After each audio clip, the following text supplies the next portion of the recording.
because I so challenging to walk up to somebody and talk to them for me, at least for me. But I found that through organizing my own events, and I found that too early on when I was like organizing like punk shows. If I was running a show, like at that point, I would be very hard pressed to go into a show by myself.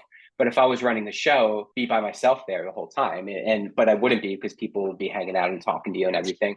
And it's very similar to networking events where we're organizing events. It gives me an excuse to be there, but it doesn't have to give me an excuse to, if I'm feeling particularly introverted on a given day, I don't have to make or force conversation. I can just take a step back and watch everything happen. So I guess some of that has been out of necessity for my own personal need and sanity and insecurity. But yeah, when it gets to a point where have done a lot of varied things and I've met a lot of people. So it is at a point where you walk into an event, you usually know one or two people. And some of it is being broad too. So I'm not a very niche individual. I have a lot of varied interests. And I think that helps too. So some of it is not, I guess it's less about what do I need in this moment and how do I get it?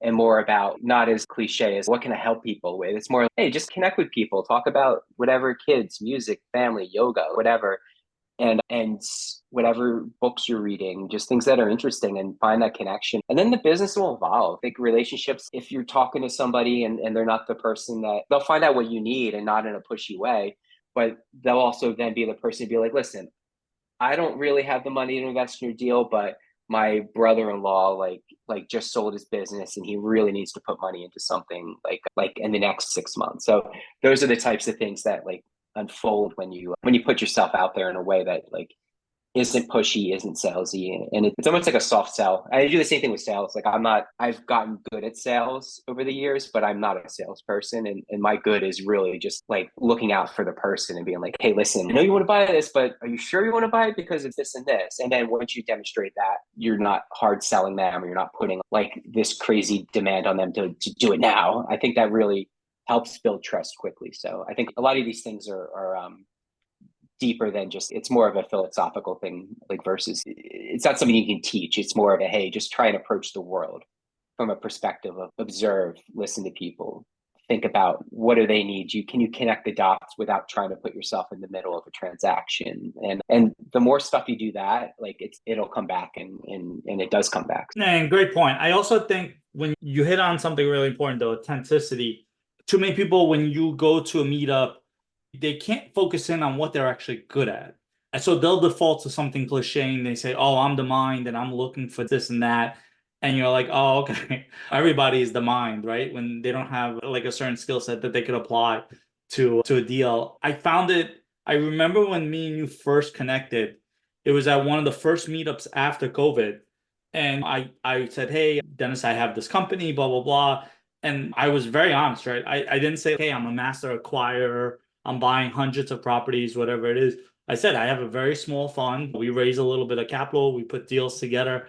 And that was my 30-second. And then you came up to me afterwards and you're like, that's exactly what I'm looking for. Let's go out and let's go. I'll show you. And I'll show you some of my businesses. And I said, great, let's do it. And we went out and had pizza. And then I think that was the end of the conversation. You actually said, hey, I got these beach bungalows that came up.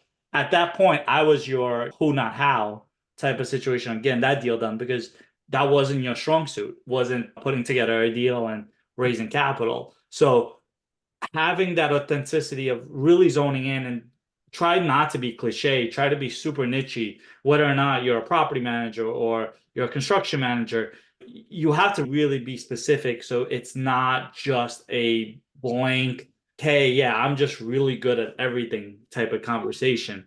So that's like advice that I would give. Zone in and be super specific on exactly what you can bring to the table. Yeah, and to add to that too is if you're trying to cut your teeth and get into something, figure out a pain point for somebody that like you might want to work with, and then become the expert in that, because that's the capital raising for me was always a terrifying thing. I didn't know anything about it, and now I like to think I know enough to be dangerous, but it's still not my like strong suit. But I don't need it to be my strong suit because I have dentists. And but it's like when you start to build teams and you start to build like partnerships and people you like working with, it becomes, you don't need to be this broad expert in everything. Like I can focus on like developing like a brand or a vision and executing on it, and putting in all of the relationships and things like that. And it doesn't, like, I don't have to go into a mode where I'm not like particularly, like, I can learn anything at this point. I know I can, but at the same time, it's, I'd rather focus in a zone of expertise for myself, especially if I have people around me that can plug in the gaps, and where I know my knowledge and skill sets aren't particularly strong. Yeah, I think that's really like great advice overall.